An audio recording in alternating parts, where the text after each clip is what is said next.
we start evolving into the Sombra era. I'm excited for the Sombra era, at least in theory.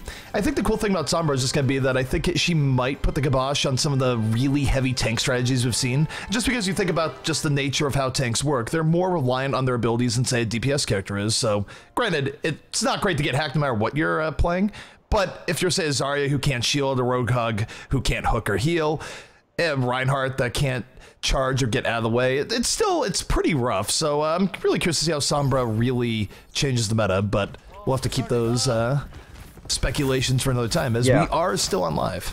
Well, beyond that, while we do have just a brief second, the opinions from professional high-level players about Sombra vary just wildly. I believe IDDQD chimed in and said, I think she's just way too powerful right now. I was watching, actually, Tavik very early this morning saying he thinks she's probably in a good spot. But then, again, it's all speculation from them as well, because they don't necessarily know what it's going to shake out at the very top levels of play. They're playing it on ladder and the PTR, but that's not necessarily representative of where she will actually be. Now, we do know what's going to be on defense. What do you see there, ZP? So what we're seeing on the defense here is pretty standard stuff coming out from LG. They will be running Ruster on the Reinhardt, Icefelt on the Reaper, and a Mei. So it's going to be basically the Reaper Mei defense here. Icefelt's going to be the muscle, Manatin's going to be providing the control. But it's interesting because some of the last times we saw LG, they were sticking more to the Roadhog. They're not quite pulling out the hog here. No, it's just going to be a wall in and shoot them in the face strategy with that Reaper. We'll see what Shore4 has in mind here on that offensive Hanzo, too. The reason you run him, of course, that Sonic Arrow is so important to help Mendo try to handle these hooks early. Mendo going for a hook on the right side, misses it early on as they do rotate now into a more standard push position. It's a double pick comp coming out here from C9, where Shore4 will be here in the Hanzo looking for those headshots, and Mendo gonna be looking for the hook. So they're using that to fully LG back a little bit. They have great positioning right now. They're moving forward, and Shore4 just looking for that all-important pick. As you take a look at LG, they are stuck in a corner and just getting mopped up. They're stuck in a corner, but they chose to go into that corner. Fighting in a staircase is akin to fighting in a basement, and as Brad Pitt says in Inglourious Bastards, not ideal to fight in a basement. I'm not exactly sure why they took that angle up there. The high ground had already been lost, and trying to go in one by one up the stairs, not the best of ideas. A complete wipe came out after that as Shore4 continues to get picks late onto this and takes down Icefeld as they've taken roof control already. And the key thing here for C9 is that they are able to keep up momentum. They got that point very quickly, very decisively because of LG's positioning. And now LG is absolutely on the ropes here, where Shore4 able to pick off one more, piling on. And LG, until they get 6 people up here, X are not really going to be able to defend. And C9 getting a whole lot of payload pushed done right now. It's the epitome of momentum, too, because in Hollywood, a lot of times, the second fights will take place right around the doorway because the limousine starts moving so slowly. They completely deny that with that double pick class that you're talking about. They both got up there. Shore4 took the ground very early on, allowing Mendo to take the slow ride up, and they didn't even have to fight yet. The second fight's going to take place right in front of the saloon. And here we go, C9 just dropping right down. In comes the Earth Shatter, and Mendo just casually using the Roadhog primary fire. It's 3 quick kills from C9, and Mendo not even going to have to use a whole lot, just going for left clicks and melees, able to pick up a double towards the very end. So absolutely everything going the way for C9 as Mendo picks up the triple. And this has been brutal and dominant so far. C9 looking very good right now. They didn't have to use any ults, of course, on the first couple fights. Then all the picks that Shore4 got means that he's going to have the ult up. They're going to have that giant combo with Zarya up as well. Here comes the grab. The Groundhog comes in, and even though there's a counter Earth Shot coming out from Ruster, C9 still picks up 2. That said, Icefeld is still in. He went for the Death Blossom, took out Adam, trying to get to that back line right now, aided by the Blizzard. LG might be holding on here towards the very end, but C9, they got a lot of mileage off their first second point push there. And yeah, they used Graviton, and went to wasted to some extent, but they're still in a great position. Shore4 takes down Zay for good measure. There's still no one to even pressure him on this high ground. Unless someone wants to take an elevator, they're going to be in trouble and just getting underneath these arrows constantly. He's going to provide that pressure. A hook comes in, and they have to burn that Zarya bubble, but to no effect as Icefeld goes down regardless. Icefeld getting picked up, and now this is set up C9. C9 rolling right in once more. Shore4 is in over the top right now. And Mendo's in the back. He picks up 2. Shore4 going to look to finish off Lucio. Gets the Lucio pick he's looking for. And as a result, this is going to be C9 grabbing this point. And going forward, they won't have a Dragon Strike Graviton combo up, but they still will have an Earth Shatter. And Sure4 right now in a great position to get a pick off here as everyone just struggles to get out of that spawn. Trying to cause chaos was Rib trying to get in there and put them in a weird position so that they got killed by that drag, and he got picked off very early though, so that's going to stall out this next push. Mendo finds himself a bit out of position. He's going to be able to retreat very likely as the rest of his team reinforces through the doorway, but this has still been all Cloud9 despite very small blunders. They burn that bubble. There goes Thruster down again. Earth Shatter comes out. Rib with a great 4-person Earth Shatter, setting up C9 right here. They don't have the immediate fall through though because Sure4 backed out. He went to switch to Reaper. As a result, they were kind of down to an Icefelt coming in over the top. Death Blossom Nano Boost takes down 2. Getting pushed back a little bit here by Mendo, but not going to be enough as LG will be stabilizing here in this fight. That is just how strong Ana's ultimate is. Gets 2 kills immediately and then gets whole hogged up into the air. The whole entirety of the whole hog was focused on him and he still lived through it. So now the fight will continue with a nice defensive grab coming in. Over the top is Winston. Yeah, and the Graviton sets up LG for 2 more kills. Mendo trying to clean this up and pull it back the other way. Took out Manta in the back, but everything going the way of LG. Icefelt getting the final bit of mop up there. And LG, they still have outs for the next fight too. They're going to have a sound barrier, so C9 taking a few bad fights here, Hex.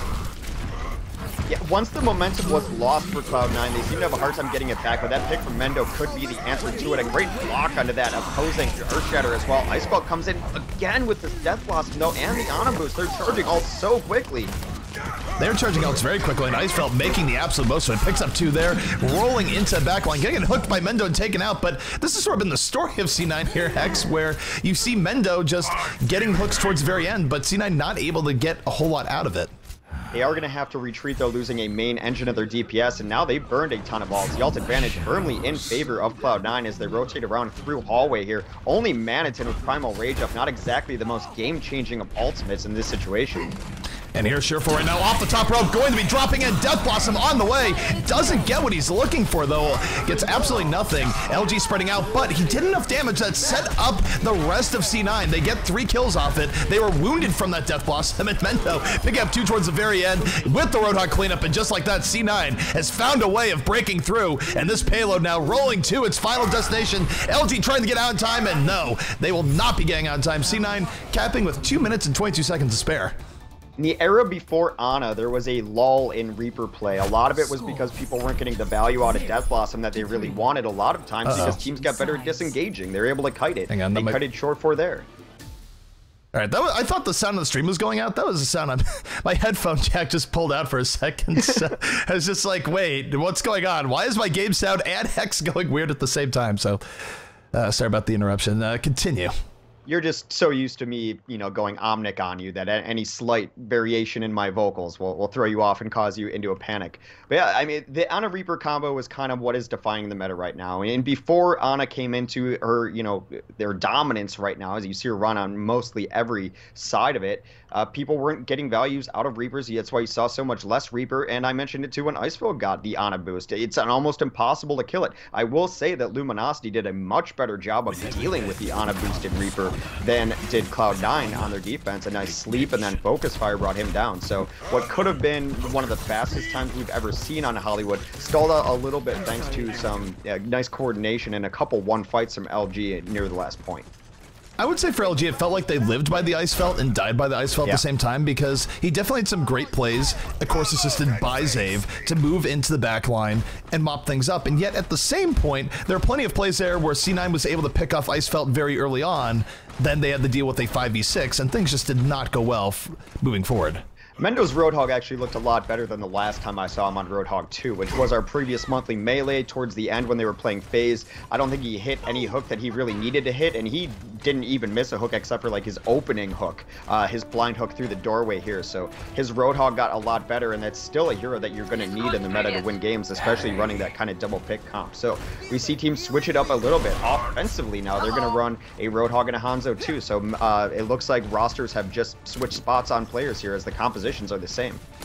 Composition's absolutely the same, and it's going to be Mendo being that muscle on the Reaper. Sure4 looking to control here on the May. And we'll see how LG approaches this, but LG, they need to be swift here. They do get split off a little bit by the wall. C9 looking to punish. Mendo goes down immediately though, so decent trade coming out here from LG as LG just works their way to the high ground. Yeah, they should be pretty happy with that trade, but I mean, Cloud9 should be okay with it. They did take out some of the healing, the sustained healing, as Mineral went down in that trade as well. But anytime you're trading on the offense on these first points, you're always happy. Although the longer this fight goes on, we should see the reinforcements come in from the defense.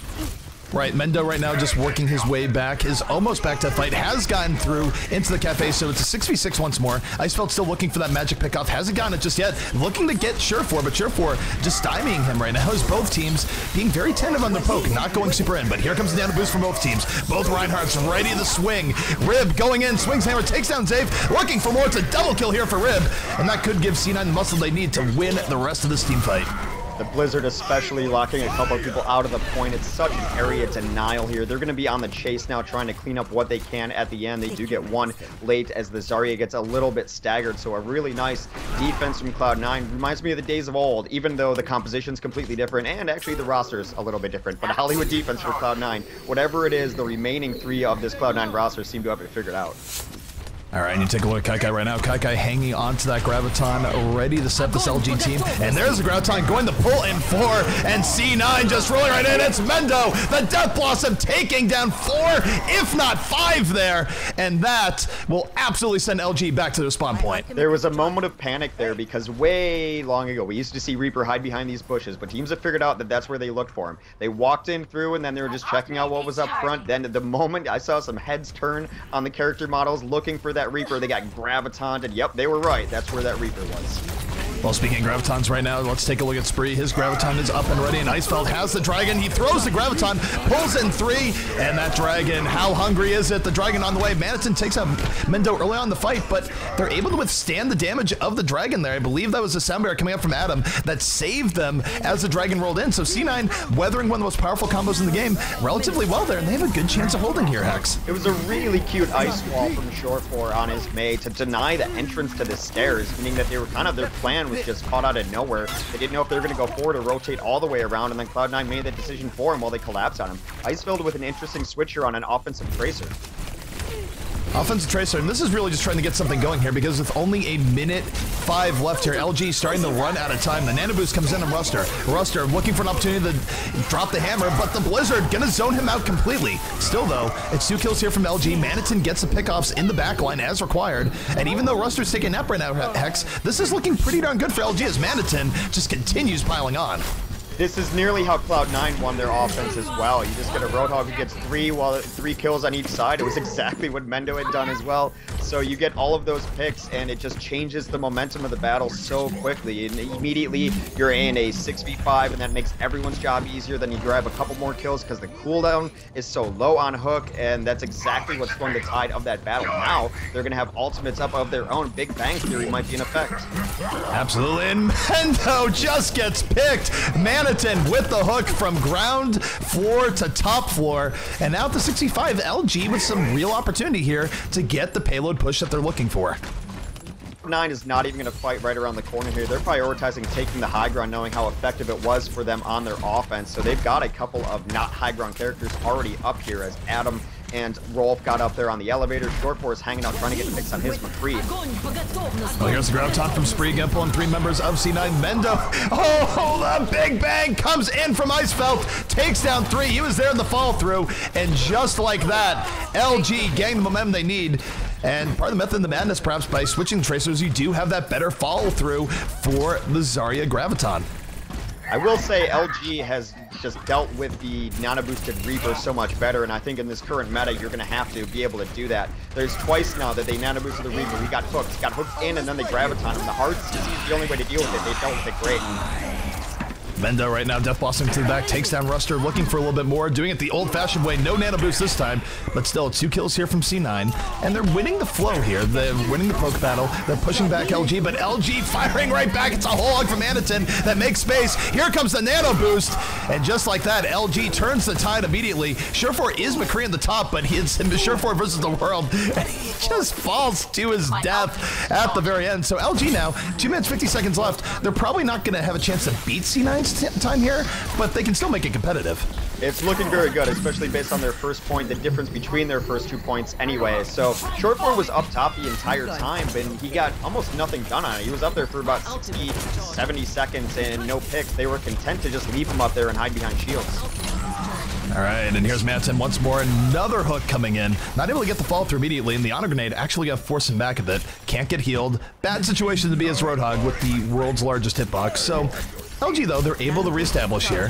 Icefeld does have Pulse Bomb. Might be waiting for the Graviton, maybe not. But other than that, should be a bit of an advantage if LG as they move in. And here comes Ruster. Dives right in with the Nano Boost. Starts swinging the hammer. Drops the hammer on top. Knocks down 2. But no kills coming of it just yet as Ruster gets isolated towards the back. Rib with a good counter charge. And just like that, it's Rib with the double kill on Reinhardt. Able to keep C9 in this as they push back against LG. It's a beautiful charge. One of the best ways to deal with the Ana-boosted Reaper is the hard ZC, knock him down. Best way to deal with an non-boosted Reinhardt is simply take him out of the fight, take him on a train ride of your own into the wall. That's exactly what they did, able to isolate him. And now the ultimate advantage that they did have got blown through that fight. They're going to have a couple tank ultimates is Luminosity, but momentarily they're going to be pushing into a pretty stacked Cloud9 team of their own. They're going to be pushing back in, and C9, they should have the tools here. They do have the Sound Barrier to deal with this Graviton. That Sound Barrier is going to come down. Adam drops a beat. Rib with the counter charge right onto Ruster. Takes him down in that Reinhardt v Reinhardt battle. Surefour getting clean up in the back on Zarya, by the way, where I remember people gave Surefour a little bit of trouble saying, why are you on Zarya in the Overwatch World Cup? Well, he's on Zarya here. He's melting people down as he takes a mineral. And I gotta say, Hex, what do you think here of this Diva pick coming out here from Kai? Kai was one of the first people to really bring Diva into the meta. It's a hero that he's very comfortable with. After her last set of buffs came through, Kai was one of the first to run it a lot. I think it's in response to perhaps Icefeld being their carry, like you mentioned last time, and the fact that he was on the Tracer actually negates a lot of that damage as well. Now the Graviton coming in here from the defense, and here comes the Diva self-destruct. Kai gonna pick up 2. We saw that come out a little bit more. Diva first got buffed and then went to the wayside, but a Graviton into an even bigger boom than a Pulse Bomb. Kai just exploding all over LG, and now LG, Hex, they're down to the last 20 seconds. Well, it looked really good for him. This apparently is where teams are able to hold best now on Hollywood. This is exactly where LG held their best, and now they're pushing into it. Their backs are against the wall. They need to get enormous value out of this Ana ultimate coming up. They should give it to Ruster. He'll follow it up with an Earth Shatter at the end. They do give it to Icefeld instead. Then, though, with the Nano Boost of his own, gonna helicopter in from the top, takes down Spree. It's 2 quick kills here from C9, and it's looking more and more like C9 will be having this full hold. LG against the wall, everyone falling. Rib having himself a mammoth of a Reinhardt game as Cloud9 gonna take map 1 here on Hollywood. They had 2 options there with the Ana ultimate, because Icefeld was getting close, and you assume if you give a Reaper an Ana ultimate that he's going to be able to do enough damage, then he'll be able to Death Blossom while it's still occurring. However, Ruster was 1 hammer swing away from getting his Earth Shatter, so you give it to your Reinhardt, and he can Earth Shatter while still under the Ana boost and clean it up. They may have made the wrong choice there, might have cost them that map. All right, so play of the game coming out here, and of course it's Rib. And Rib just had great moments here in this game where he was able to win Reinhardt v Reinhardt battles against Ruster pretty frequently, and just put C9 in great positions a lot of time to move forward. Excellent tank play coming out here from Rib, as you see, just clearing out the party room there. That was where LG backed themselves into a corner, and Rib more than willing to go in there and swing the hammer a little bit. You don't want to fight in a hallway if you don't have to, unless you have the huge advantage. One of the reasons is you're going against tanks like that. A fire strike and the hammer is just going to clear out the whole thing. It's exactly what happened. But Rib, every time he was getting kills, was getting 2 and 3 Ks. So I don't think you can really downplay the importance of Reinhardt's, and especially I think the one great play that he had was taking the Reinhardt out of it when he got the Ana boost. That might have affected their decision later to not boost the Reinhardt.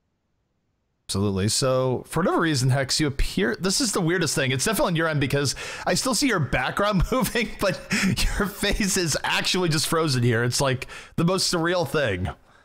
So yeah, usually sometimes in cameras freeze, I think it's on my end, but this case, I'm just looking at it as like, oh my goodness. It's still, Hex, it's still frozen. Okay, so you know what we're gonna do here, because we gotta get Slasher back here in here anyways. We're gonna get the in-game view here for just a moment. Hex is gonna fix his camera. We're gonna recall everyone. It's gonna be great. So give us 1 moment here. Oh my goodness. Sorry guys, just technical things. So we're fixing everything as we speak. It wouldn't be esports without the E. So we'll see if we can get both Hex and Slasher in here in just a moment. Appears to be Slasher. We are getting Hex in just a moment. Hex's camera breaking, offering just a great opportunity. And so, Ron, now you're joining us here. Any thoughts that you have on that last game, aside from the fact that Rib seemingly a total beast? I cannot wait for this meta to be over. We're so close to PTR. The PTR is so good. You know, really, as we continue to go on through BlizzCon and into now, it's really what teams are going to change it up a little bit. Hanzo has shown to be a great offensive pick for the teams that are really, really good on Hanzo, especially on maps like Hollywood and Kings Row, where if you have the Hanzo-Zarya combo, you could do a lot of things. And I think that will continue to be a thing we'll see teams do, especially in place of something like the McCree or the Reaper in favor of another DPS hero. On the flip side, I think we're going to have Roadhog continue to be in. It's still a hook that's every 6 seconds. It could be the most annoying hero in the entire game. And then I think the last thing for Cloud9 is Kai can play D.Va, which is a good counter to Roadhog, and the PTR is coming soon. It's going to be really good. D.Va goes really fast. It's kind of insane. And at the same time, they can still put Surefour on Zarya and feel really good about themselves running triple tank. So I'm actually liking Cloud9 and how they've been playing so far. Alrighty, so we are in the map number 2. The choice of LG was Nepal, so we'll be getting some Nepal action in here, and we'll see what compositions teams do come out with here. But Surefour was teasing the idea of coming out the Genji, instead swapping to the McCree. And so, Hex, what do you think about that here? We see both teams coming out the McCree, just in general. Well, the McCree duel should be fun to watch. Icefeld was always touted as a big get for a team, whatever team he was going to land on. A lot of people were after him because of his hit scan aim and because of his talent in FPS games overall. So we are going to have a cowboy duel. Teams running identical rosters though, for the most part. But Surefour's McCree is probably the best in the world, most consistent in the world. So Icefeld has his work cut out for him. That's interesting. I agree that Surefour's McCree is one of the very best in the world, but he is going against Taimu's McCree when you make that claim, so yeah, that's a little bit rough, but C9. Mendo gets the backline early on here, gets Mineral. Surefour just peppering and shots over the top, takes down Zave, so 2 very fast kills coming out here from C9, and C9 just moving forward. Icefeld will be losing that McCree versus McCree duel, so C9, very convincing first take here versus LG. I think one of the reasons you want to run McCree, and one of the reasons that we've seen McCree come up a little bit more lately, is I think it shuts down Reaper in a great way. Not only the flashbang, but I've mentioned it in previous casts. Reaper only is happy at plus 200 health. You hit a headshot and he's pretty much out of the fight. You don't even have to kill a Reaper to get him out of the fight with McCree. Well, here we go. Zave is coming in here with the nano boost, puts the nano boost on Manitin. Manitin not able to get much done here, still killless, while Mendo gets that backline again, takes down Spree, sets up Kai, and C9 handling that nano boost pretty well. And I'm not sure there, Hex, what was that? Was that C9 positioning well, or is that just Manitin missing shots? I think it is probably more the latter. You expect a lot more out of your Reaper there, especially with it when you're not getting hard CC'd. You know, sometimes you get boosted there and the Reaper doesn't get anything done because he gets first shattered or hooked or flashbang, something like that. Not the case. And right now it's Cloud9 who has everything in their advantage. However, Icefeld trying to turn it around. Icefeld was able to find Mendos, played a little bit of a game of peekaboo. Deadeye coming in from the side. It's 2 pickups here from Icefeld, and LG using that opportunity very well. Icefeld setting up his team for glory, now moving in for Surefour. Surefour having to back off. Wolf just trying to get out alive. C9 will successfully back off, but as a result, they are going to be losing that point. One of the most important things, though, is not only winning the fight there, but able to get a couple ults out of Cloud9 in the process as they try to get on equal footing of their ultimates. They made Adam burn his sound barrier, Graviton out as well, so they are now climbing back into the lead with ultimates because they're going to have sound barrier up first. And Icefeld is, after that very first fight, has put on a show on his McCree. Icefeld able to take out Surefour there, coming in, looks for the flashbang over the top, doesn't quite get it, but still LG at an advantage here, and let's take a look at Manton, has Death Blossom, will be spinning in, but it's Rib with a charge and the 4K. Oh my goodness, Rib still continuing to put on a show and quite literally cleaning house here, Hex. Rib has been amazing for a long time, so not necessarily surprising that he continues to do it here. That's why a lot of people like this Cloud9 roster so much. You keep the core of Cloud9, who was already pretty dominant in North America when they had their full six, and you add in an all-star at every other position. Rolf, Rib, and Mendo, all great individual players, and it looks like they're really gelling together now as a team. They're one fight away from taking this first stage.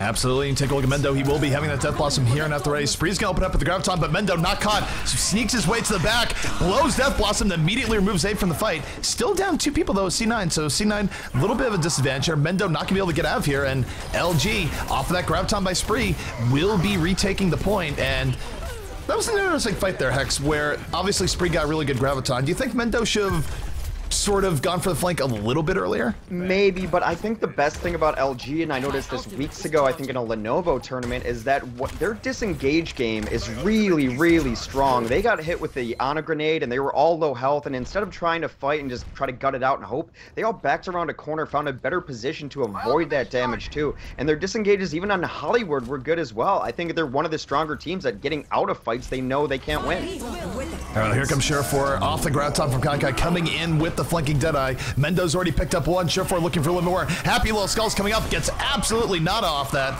But C9 still in a good position here in this fight. Mendo might be outgunned, but here comes the Cowboy and Surefour. Soundbearer is down. Ruster, though, coming in with the Earth Shatter of his own. Doesn't get too much of it, but it's definitely C9 in the driver's seat here. Nothing is stopping Surefour from landing shot after shot. Will be taking down Spree and is still looking for more. Spree tried to clean that up. Both of the Reapers got slept by beautiful darts on the Ana play. Now we have a 2v2 right now as it looks to get to about 100%. This is going to be really gritty. 2 tanks here trying to fight a single DPS and a Lucio. So right now, neither of them really want to engage. Everyone just wants to hold on until their team gets there.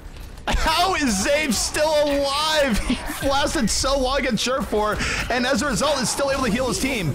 However, LG goes in a little bit haphazardly there. C9 with the immediate punish. Surefour coming in from the flank once more. Maybe this time he'll get his Ana. No, it's going to be Kai with it first. But as a result, C9 at 99% will be retaking this point. Oh man, props to Zave there at the very end. That was great to stay alive that long, especially against a McCree like Surefour. 1-0. A little crisper of a reinforcement initiation towards the end. They're just 2 people on the point, and I don't think either of them really were looking to fight, because in that situation, the first person to lose or the first team rather, to lose a person is definitely going to lose that, as the other 2 will collapse on you. But what looked like Cloud9's all the way through that got brought back by LG, and I think a lot of it was what I mentioned before. Their disengage game is really, really strong, and it has been for a while. I think it's actually the best thing that this Luminosity team does. Now, Hex, what do you think of the switch up here coming out here from LG? Do you think it feels like they've done their homework? Because you have a Winston versus a Genji here. In theory, isn't this pretty good here for the side of LG? It definitely should be, and I wonder if Ruster was planning to run this regardless. Maybe Surefour is known to run this Genji on this map, but it should, in theory, favor them. But I think he wanted to run it here just for this leap over the stairs. Well, first 2 kills are going to go the way of C9. Rib making magic happen once more. Was able to find Mineral with that Fire Strike. Surefour takes down Spree, so 3 quick kills coming out. Winston versus Genji or no, this is definitely working out here from C9 as Zave trying to stay alive. Not going to happen. Takes the hammer to the face as C9 takes the point. The Winston over the stairs kind of meta that we used to see on this map is a little bit over. It has to be done so perfectly. Winston has to go in, has to get a bubble, and then you have to coordinate with your other DPS to get there on time to follow it through. Icefeld was not able to follow it through there, got caught up in the mess that was on that stair fight. Rib takes down Mineral early, already a tough re-engagement here for LG.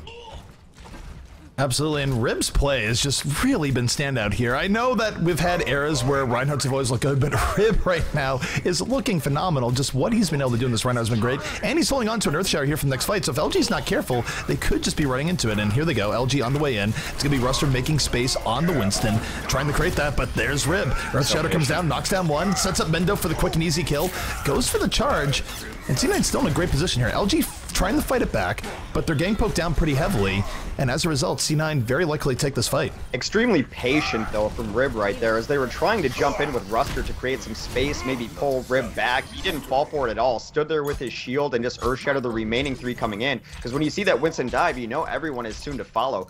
Now, what you mentioned earlier, that they were running this Winston, and it should be good for them against Surefour, they might need a Reinhardt, or what do you think they should switch?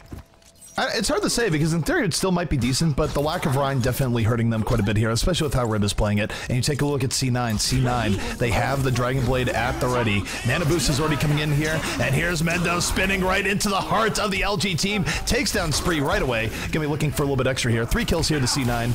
And C9 just mopping things up here. And Hex with 14% left here with the last fight underway. What, if anything, can LG do to bring this forward? I think they need to stop trying to initiate through the side doors. Yeah, just throw the grab right in there and hope for the best. That's all they could really do. Icefeld unable to get in. Atlantis Pulse Bomb, though, as Kai cleans up the rest of it. I think I would have liked to see that a little bit earlier. Going through these side doors allows the defense to get you kind of in this crossfire position where Mendo is always going to be in the corner. Everyone else is out there ready for you. If just forcing them into a fight in a hallway and hoping for the best is kind of what you want there. I know I talked about how bad it is to fight a hallway, but that room's a little bit better. You don't have to come through the choke. Absolutely, and it's interesting how that choke point works out, but C9 absolutely able to keep control of it at the very end. A lot of different looks at it too, whether it be Dragon Blade, whether it be Death Blossom, Graviton, etc. And here we go. We've been seeing this out of a lot of teams recently. Rogue is like running it. We saw it in the Overwatch World Cup. We saw it from LG and Northern Gaming way back in the day. And Cheer4 very well could be coming out here with this Bastion here, Hex. It is a kind of Cloud9 special here that you run Bastion up over through the top, and if you can just chunk through the damage and any sort of shields, you should be fine. But the first couple picks are extremely important. They, again, are trying to run this Winston into it, but not working out so well as Ruster goes down immediately. Ruster just caught the business end of that Bastion. Kai got the cleanup, and now you take a look at C9. They're 6v5 here. Icefeld going to get mowed down, and Cheer4 having himself a round right now. 2 extra kills coming out here from the Bastion. It's given C9 the control they need here, Hex, as Mineral just gets mowed down towards the very end. So, C9, what do you think of this Bastion opening?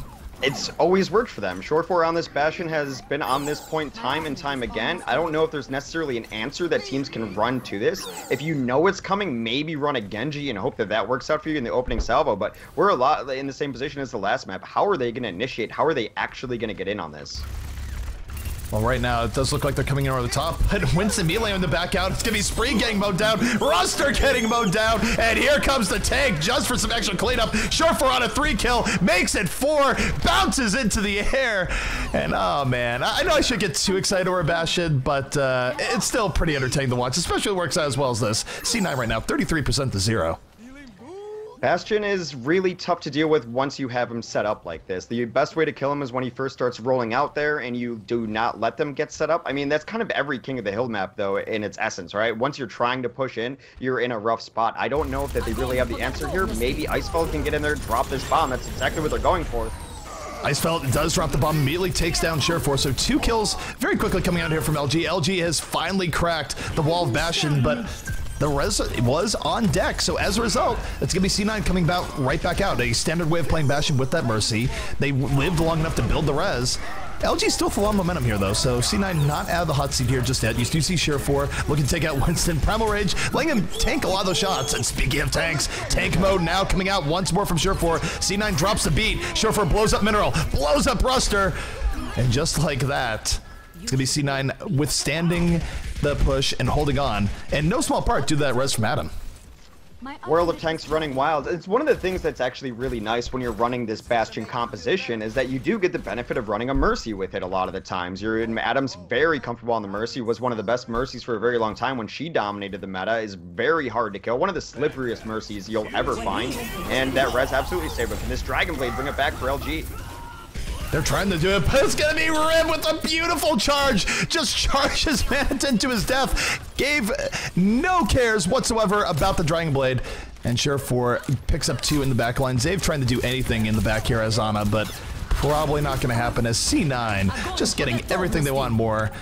Kai got to throw the Graviton there because why not? They've won the round, they've won the map, and they're going to win their first set here of the day. And C9 looking awfully strong here, Hex. They look kind of what we expected them to look like, just very, very good. They have very specific strategies, and I think the one we're going to see is probably World of Tanks coming up. Starts out as a turret. Look at Ruster, man. Ruster just takes off, and the tank form as the follow through. Not only effective, but pretty stylish as well. I will say it's a little bit odd. They did look like a completely different team without running the Reinhardts, and it opened up things a little bit more for Rib. Maybe Ruster felt he was getting outrhined, but at the same vein, his Winston did not do a whole lot for that team.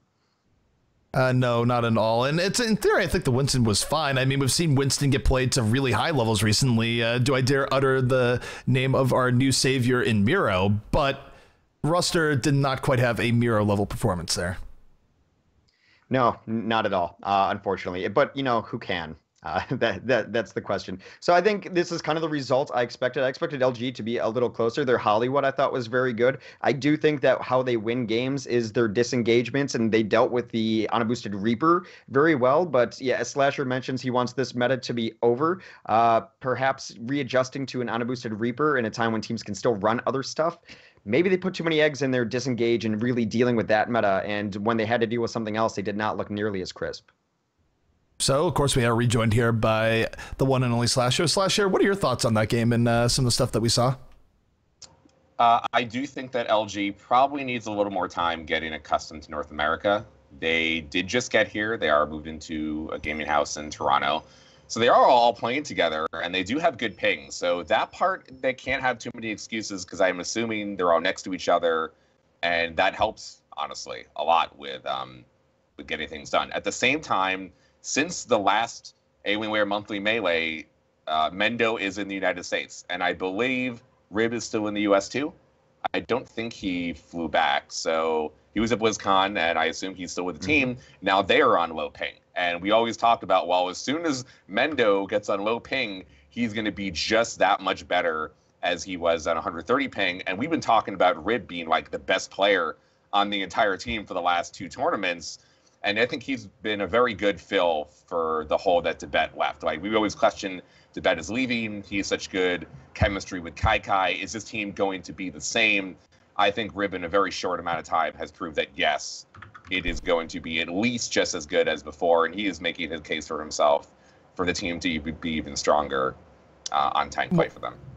Well, the thing for Rib is that Rib had so many huge plays over the course of that series, whether it was just getting into a room at the right time, swinging the hammer, getting good Earth Shatters, or as we saw towards the very end, an enormous charge onto a Dragon Blade in Genji, which, by the way, not the easiest target to hit when he's dash resetting left, right, and center. So really good stuff coming out here from Rib, showing how important good tank play can be. And, of course, going even a little bit further back in time, you look back at the Overwatch Open, what Rib did at E-League for Misfits, just definitely one of the rising stars when it comes to tank play.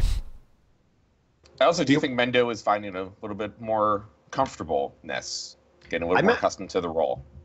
I mentioned on Hollywood especially, just to bring up your point about ping, is that he was hitting hooks. And I think one of the reasons they struggled so hard against FaZe last week was that he missed like 3 or 4 hooks when they were trying. Especially, I remember Gibraltar just could not deal with FaZe, could not ever hook Shadowburn, and I think a lot of that in Hook's ability that it's really affected by ping. He definitely looks more comfortable playing with less than 120 ping, and I think Mendo's kind of the player that he is able to play everything at such a high level. He just did not know necessarily what they were asking from him, and now that they played more together and is got to be more comfortable in the roles. His Roadhog looks night and day compared to what it was 3 weeks ago. I mean, he's on 10 ping. There is a huge difference between Yes. 130 going from like really high ping to now going to pretty much LAN style ping, where the possibilities have opened up a lot for the team. The only 2 things I think I would want to point out and want to know what you guys think is, one, they kind of gotten back to Lucio, Ana supports. We only saw them on 1 payload map so far, but we'll have to see going in. Do you think that is better to be playing than their Zen Ana experiment that they had last time, especially with Rolf being how dominant he is on Zen? And then also going forward, I think Surefour is opening up a little bit more too. They're letting him flex on to things like Genji, which we didn't see him play so much in King of the Hill last time, and then they're able to pull things out like Bastion, even though they have done it before. I think maybe it's just a little bit more risky now, but I think that as they are able to kind of get, play with each other a little bit more, they're going to be able to do those things. Should be interesting. And yeah, I do agree that the interesting thing for me is that Zen has sort of dropped off the face of the earth in a lot of these games for one reason or another. I think it just comes down to that part where teams, they like experimenting away from Lucio, going, well, maybe we could get away from Lucio. And then they realize, wait, speed boost gets us into good situations and gets us out of bad situations. So But it is unfortunate because I did like the Zen Ana experiments going forward. Unfortunately, with Ana being so good right now, it does sort of feel like Zen is on the outs, despite still being a very strong hero overall. I don't know. It's hard to say. It's one of those things where maybe it's just Lucio's too good not to have, or maybe it's a case where teams are just in that mindset and not giving it as fair of a shake as they could give it. But for those who are just tuning in wondering, well, gee, what game are you getting to next? We are waiting for Immortals to finish up here against Selfless as we speak. But as soon as that series is over, we will be getting into our next setup, which will be Immortals versus LG. So we're going to be taking a quick break. We'll be back in about 5 minutes or less. This is the Alienware Monthly Melee, and we'll return in just a moment.